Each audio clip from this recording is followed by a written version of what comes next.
Hello aspirants. आज हम लोग सीखेंगे संविधान के भाग को कैसे याद किया जाए। क्योंकि संविधान के भाग टोटल तो 22 हैं, 22 से भी ज़्यादा हैं अगर देखा जाए, लेकिन मूल रूप से देखा जाएगा तो 22 भाग हैं।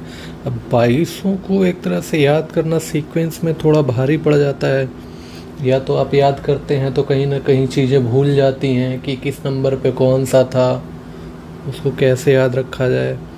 बहुत से लोग देखिए क्या करते हैं कि जो पहला पहला अक्षर होता है भाग का उसको लिख के ऐसे करके कोई ट्रिक बनाते हैं कि पहला संघ हो गया, फिर हो गई नागरिकता, है ना। ऐसे करते करते सब बनाते जाते हैं अपने हिसाब से। तो ये चीज़ें देखिए कहीं ना कहीं आपको ये होता है कि पहले आप ये वाली पूरी ट्रिक याद रखें, है ना। फिर उसके बाद अब एक एक अक्षर गिने कि हाँ ये पहले पे था, ये तीसरे पे था, ये इतने नंबर पे था। तो ऐसे करते करते तो फिर टाइम बीत जाएगा। हमें ऐसे याद रखना है कि एग्ज़ाम टाइम में जैसे ही हमारे पास क्वेश्चन है, अब क्वेश्चन आते कैसे हैं, या तो सीधे पूछ लेगा नाम दे के कि मान लीजिए कि राज्य के नीति निर्देशक तत्व किस भाग के अंतर्गत आते हैं, या मान लीजिए कि राजभाषा है, आपातकालीन उपबंध हैं, ये किस भाग के अंदर आते हैं। या फिर हो गया कि आपसे सीधा एक टेबल दे दी जाएगी, टेबल 1, टेबल 2, है ना।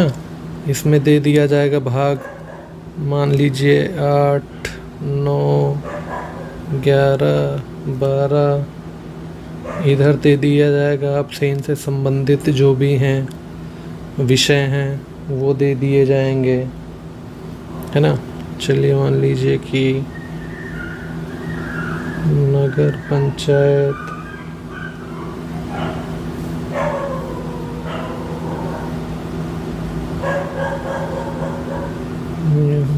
संघ, राज्य,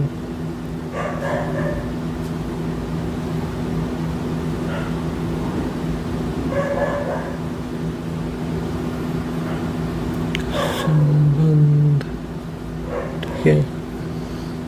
अब ऐसे ही मान लीजिए वित्त हो गया और 8वां हो गया आपका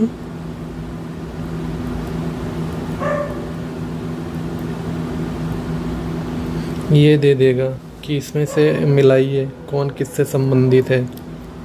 तो ऐसे दो तरह से क्वेश्चन पूछा जाता है और हर एग्ज़ाम में क्वेश्चन आता है, चाहे आप एसएससी ले लीजिए या फिर यूपीएससी ले लीजिए या फिर यूपीपीसीएस। हाँ, यूपीएससी में तो कम ही आता है, लेकिन यूपीपीसीएस हो गया, बिहार पीसीएस हो गया, एमपी पीसीएस हो गया, इसमें हर साल आपको एक क्वेश्चन इससे रिलेटेड दिख जाएगा।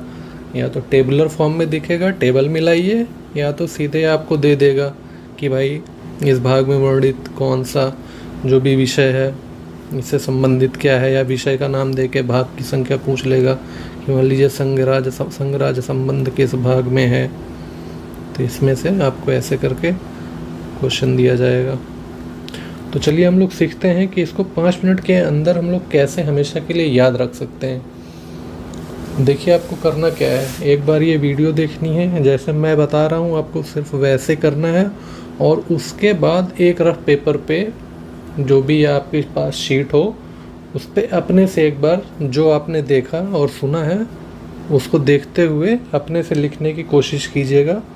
और अगर आप लिख ले गए, एक बार या 2 बार में लिख दिया, वो हमेशा हमेशा के लिए आपके पास आपके माइंड में रह जाएगा। और आप जब भी सोचेंगे भाग 8 क्या विषय था, ये तुरंत टिक करिए, आगे बढ़िए एग्ज़ाम में। तो जैसा कि हमें पता है कुल भाग होते हैं 22, है ना। अब ऐसा भी ये नहीं है कि सारे के सारे इम्पोर्टेंट हैं कि भाई 22 के 22 भी इम्पोर्टेंट हैं। इसमें से 10 होंगे जो प्रमुख होंगे, 10 तो मतलब ऐसे हैं कि आपको याद ही याद करने हैं। अभी मैं बताऊंगा कौन कौन से हैं जो अक्सर ही एग्ज़ाम में आते रहते हैं। और बाकी हो गया थोड़ा सा, इतना नहीं है, बस एक तरह से मान लीजिए कि माइनर, मान लीजिए कि माइनॉरिटी में रहते हैं, बहुत ही कभी कहीं आ गया तो आ गया क्वेश्चन, है ना। तो उस हिसाब से हमको पढ़ना है। तो चलिए हम लोग पहले से शुरू करते हैं। 22 भागों को हम लोग देखिए कि एक्चुअली सीधे सीधे नहीं पढ़ेंगे कि 22 पूरे एक बार में ही पढ़ लेना, फिर वही कन्फ्यूज़न हो जाएगा, याद ही नहीं आएगा किस नंबर पे क्या था। तो हम लोग एक काम करते हैं, इसको तोड़ तोड़ के पढ़ते हैं कि मान लीजिए 4 अभी एक साथ 4 पढ़े, है ना, फिर उसके बाद फिर 4 पढ़े। ऐसे कर कर के अगर हम लोग पढ़ेंगे तो एक तो हमारे दिमाग में भी रह जाएगा, दूसरा हमें याद करने में भी आसानी रहेगी, है ना। चलिए शुरू करते हैं। पहले हम 1 से 4 तक का देखेंगे। 1 से 4 तक में कौन कौन से आते हैं। देखिए, किसी भी देश का संविधान जो होता है, तो अगर हमारे देश का संविधान है तो उसमें पहला भाग किससे संबंधित होगा? देश से ही होगा। हमारा देश कैसा है? संघ है एक, तो पहला हो गया संघ यानी भारतीय संघ, और उसके राज्य क्षेत्र। राज्य क्षेत्र मतलब कि कितने राज्य हैं, क्या है, ये सारी चीज़ें हो गई। अब कोई देश का आपका नामकरण हो गया या देश से संबंधित एक भाग आ गया, तो दूसरे भाग में दूसरे नंबर पर कौन आएगा? देश में रहने वाले लोग यानी कि नागरिक। तो नागरिक से हो गया नागरिकता। तीसरे पे क्या हो गया? तीसरे पे आप नागरिकों को जीने के लिए कुछ अधिकार देंगे, है ना, उनके रहन सहन, उनकी आजीविका के लिए, उनके व्यापार के लिए। तो ये सारे होते हैं मूल अधिकार। तो भाग 3 में आ जाएगा मूल अधिकार। अब ऐसे ही जैसे ये नागरिकों के लिए हो गए कि ये नागरिकों को दिए जाते हैं, है ना। अब इसी तरह ही एक लिस्ट है या भाग कह लें, उसमें दिया जाता है कि हमारी सरकार जो है उनके कर्तव्य कैसे होंगे। तो उनके कर्तव्यों की जो लिस्ट है या भाग है, उसको हम लोग बोलते हैं राज्य के नीति निदेशक तत्व, है ना। इंग्लिश में इसको बोलते हैं directive principles of state policy. तो इसको शॉर्ट में हम बोलेंगे DPSP। अब इसको ये भी याद कर लीजिए, DPSP 4, तो ये 4 भाग 4 में आ जाएगा, है ना। अब 4 हो गए हमारे। पहला क्या? पहला हमारा देश और उसके यानी संघ और राज्य क्षेत्र। दूसरे उसमें रहने वाले नागरिक यानी नागरिकता। तीसरा नागरिकों को दिया जाने वाला अधिकार यानी मूल अधिकार। चौथा यानी DPSP 4। तो ये हो गए 4 तक। अब हम आते हैं अगले हिस्से पे, जिसमें हम पढ़ेंगे 5, 6, 7 और 8। अब इनमें क्या है? ये सब तो हो गए। अब इसमें हमें याद करना है, सिर्फ यहाँ पे 5 नंबर पे याद रखना है संघ। संघ मतलब देश या भारत बोल दीजिए, ठीक है। अब भारत आ गया, तो भारत के बाद क्या आना है? भारत के बाद आना है राज्य। ये राज्य की हो गई, राज्य का भाग है 6। अब आएगा 7। 7 जो है हमारे संविधान से निरस्त कर दिया गया है या निरसित कर दिया गया है। तो 7 से सित, आप इसको ऐसे कर लीजिए कि हाँ 7 मतलब निरसित है, तो इसको हमें नहीं ध्यान देना है। 8वें पे आएगा हमारा, क्या हो गया? ये संघ हो गया, ये राज्य हो गया। अब हमारा आएगा केंद्र शासित प्रदेश यानी संघ राज्य क्षेत्र, या इंग्लिश में इसको बोलते हैं यूनियन टेरिटरीज। तो ये हो गया, इसको हम उसी भाषा में लिखते हैं जो लिखा हुआ है संविधान में, संघ राज्य क्षेत्र। अब इसको कैसे याद रखना है? 5 हमने याद कर लिया है, 5 पे संघ है, 6 पे हो गया हमारा राज्य हो गया, 7 मतलब सित निर्सित है, और 8 पे आ जाएगा हमारा संघ राज्य क्षेत्र यानी यूटी। यू भी याद रख लीजिए चाहे तो, 8 यूटी हैं, 8 नंबर पे यूटी हो जाएगा, है ना। तो ऐसे ऐसे करके हमको आगे बढ़ना है। अब हमारे दो हिस्से हो गए 4-4 के, यानी हमने 8 तक पढ़ लिए हैं। अब हम आते हैं 9, 10, 11 और 12 पे।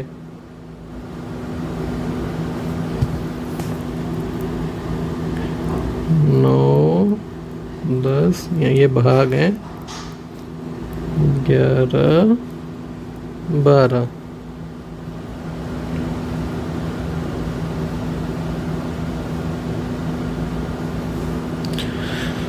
अब 9 को देखिए, 9 में आती है पंचायत। पंचायत को कैसे याद रखना है?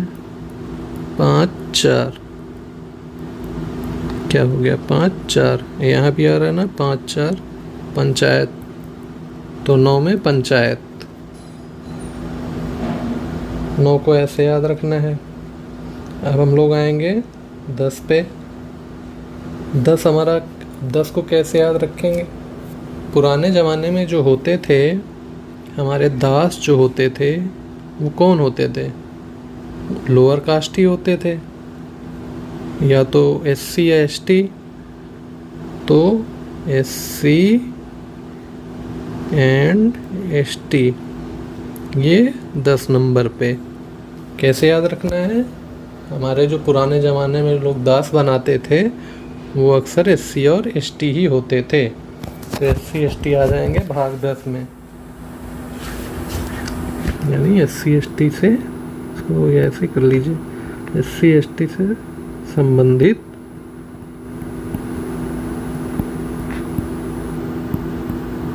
क्षेत्र, है ना। अब आएंगे भाग हम 11वें पे। 11 कैसे याद रखना है? 11 हमारा होगा संघ और राज्यों के बीच संबंध। संघ राज्य संबंध, ये बहुत इम्पोर्टेंट है। इम्पोर्टेंट इसलिए क्योंकि काफ़ी बार एग्ज़ाम में पूछा जाता है संघ राज्य संबंध किस भाग में उल्लिखित है। तो इसको कैसे याद रखना है? संघ और राज्य का संबंध कैसे होना चाहिए? संघ राज्य का संबंध होना चाहिए एक और एक मिल के 11 बने।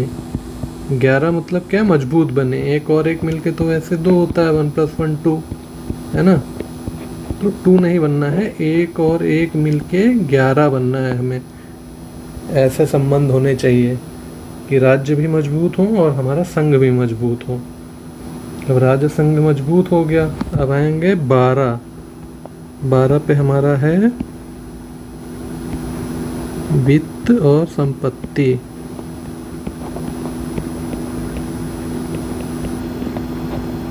इसको कैसे देखना है वित्त और संपत्ति? 12 लोग बोलते हैं ना, बड़ा पैसा है तुम्हारे पास, बड़ा संपत्ति है तुम्हारे पास, है ना। तो 12 से संपत्ति और वित्त, ये याद कर लीजिए आप। अब ठीक ऐसे ही आएंगे हम 13 पे। अब 13 को 12 से फिर से रिलेट करते हैं कि बड़ा पैसा है तुम्हारे पास, ऐसा, या ऐसे बोलिए कि बड़ा पैसा है तेरे पास, तू ऐसा कौन सा व्यापार कर रहा है। तो या फिर ऐसे कि तेरा व्यापार क्या है, तो तेरा व्यापार क्या है, ये हो जाएगा 13 नंबर पे व्यापार हमारा, भाग 13 व्यापार।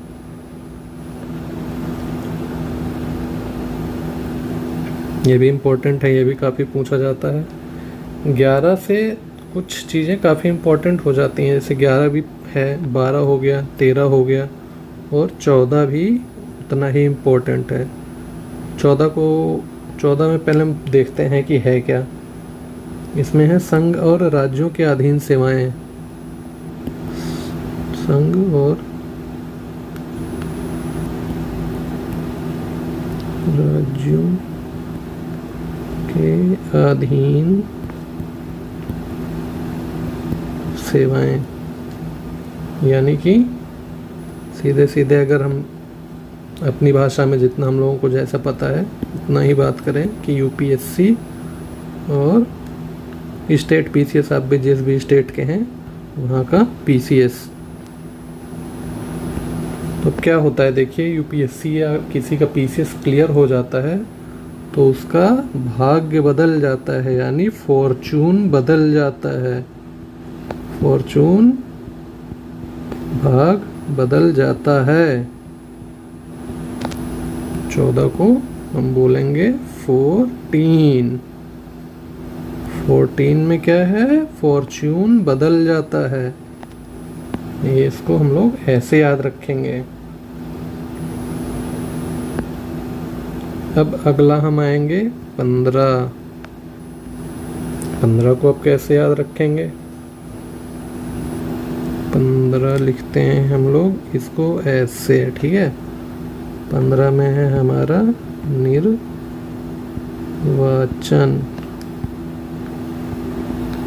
यानी कि चुनाव। अब यहाँ पे देखिए 15, पन मतलब पानी, इसको ऐसे कर लीजिए। यहाँ से आ जाएगा निर, यानी पानी। तो 15 पन पानी, निर पानी, 15 निर्वाचन। ये हो गया हमारा 15वां। अब आएगा 16वां नंबर। 16वां हालांकि इतना कुछ खास नहीं है, 15वां इम्पोर्टेंट है, 14वां भी है, 13 मोस्ट इम्पोर्टेंट है और 11 मोस्ट इम्पोर्टेंट है। 16 आप छोड़ दीजिए, 16 इतना कुछ नहीं है।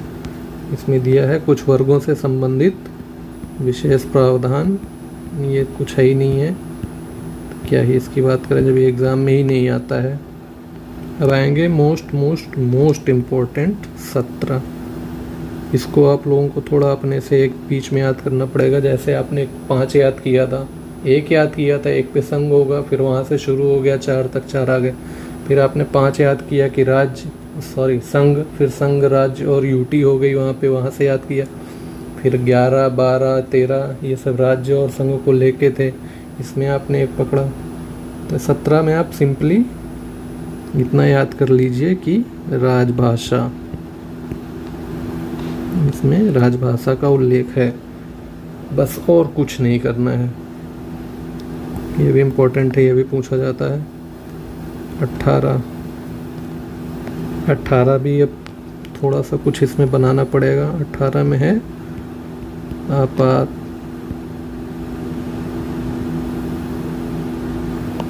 आपातकालीन जो है प्रावधान है वो इसमें है।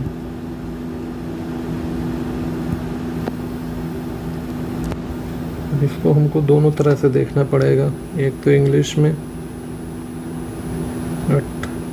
एक हिंदी में और एक इंग्लिश में।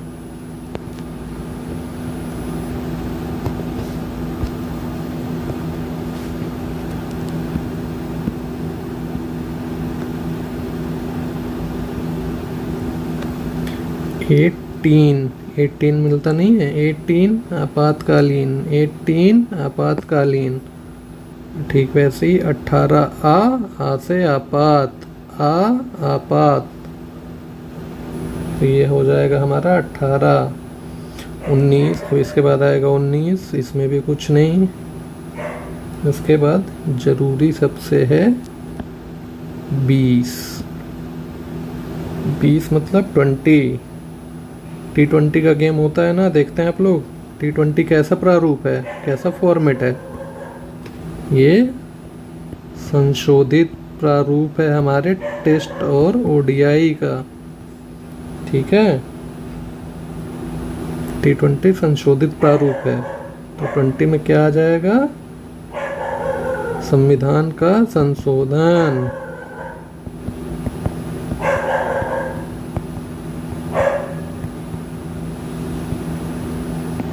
ये हो गया हमारा 20 नंबर। ये भी काफ़ी इम्पोर्टेंट है, पूछा जाता है लिस्टिंग में दे देगा 4, उसमें से एक पक्का रहेगा कि भाग 20 में बताइए कौन सा है। उसके बाद 21 में भी कुछ नहीं है, अस्थाई है, उसको भी आप छोड़ दीजिए। 22 में भी बहुत ज़्यादा कुछ नहीं है। ये लास्ट है, तो लास्ट में क्या होता है, जितना भी अभी तक शुरू से लेके लास्ट तक में जो शॉर्ट फॉर्म आए हैं या जिसका ट्रांसलेशन है या ऐसा कुछ है, वो सब यहाँ दिया गया है। तो यहाँ पे चाहे आप लिख दीजिए संक्षिप्त शीर्षक या नाम, है ना। ये 22वां पे हो गया। तो आपको ऐसे ही पढ़ना है। एक बार आप इस वीडियो को देखिए और उसके बाद अपने से उसको माइंड में रख के अपने से कॉपी और पेन लेके लिखने की कोशिश कीजिए। और आपने 1 या 2 बार में लिख लिया ना, तो आप यकीन मानिए आपको कॉपी उठाने की ज़रूरत भी नहीं पड़ेगी। आपके माइंड में ही इतना अच्छे से फिट रहेगा कि आप एग्ज़ाम में सीधे देखते, या तो लिस्टिंग होगी तो लिस्टिंग में मिला देंगे, या फिर कहीं आ गया आपको ऑप्शन देने का कि भाई ऑप्शन में बताइए कौन से भाग में क्या, आप तुरंत टिक करेंगे। ऐसे ही छोटे छोटे वीडियोस के थ्रू हम काफ़ी चीज़ें कवर करेंगे जो कि हमारे एग्ज़ाम पॉइंट ऑफ व्यू से काफ़ी इम्पोर्टेंट होंगी। तो ऐसे ही वीडियोस को देखने और ऐसे ही छोटे छोटे और ट्रिक तो नहीं, टेक्निक्स के माध्यम से सीखने के लिए हमारे चैनल को फॉलो करिए।